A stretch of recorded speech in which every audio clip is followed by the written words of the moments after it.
as an agent, like what is that process like? Because you're working with a lot of people from different experience levels who are trying to get back to the NBA or just getting out of college. And it's really hard. I mean, I'm one thing about us in our agency, we shoot guys straight, and sometimes we lose guys. There's a lot. Listen, we're from New York, so we come straight at you, and some guys like what we say, some guys don't. But I'm going to give you the feedback you need because to BS these guys, it didn't help anybody. Like this is what the team is saying. This is the position you're in.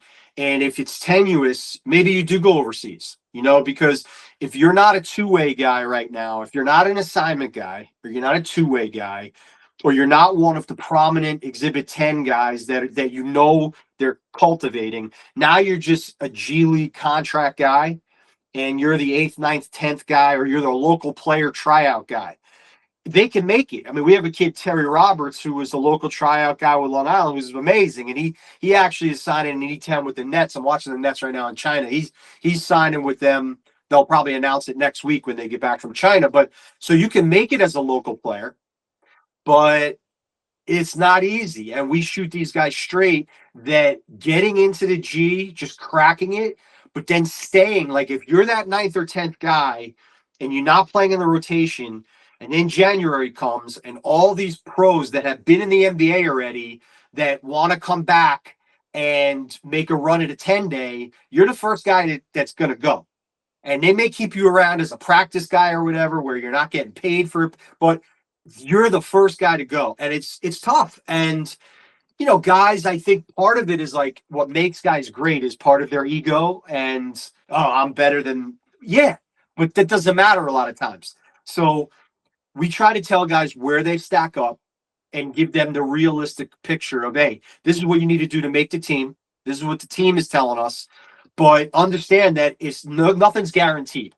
And so Europe, depending on the situation, it can give you a little more in terms of a guaranteed contract, even though we all know those can be negotiated too. But you can make a lot of money over there if you're a real NBA prospect and you go there and climb the ladder the right way. You can come back.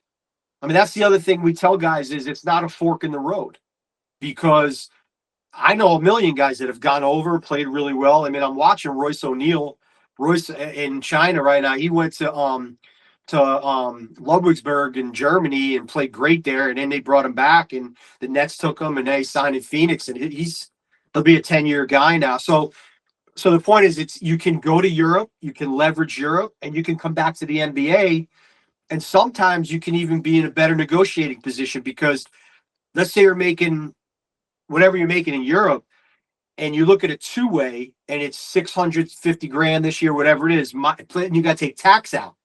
So now you're really talking 350, 400. So depending on what you're making in Europe, and I'm talking about the higher level guys, right, that are playing in Italy and Spain and France and those type of things, but they may not want to come for a two-way because it's not enough money.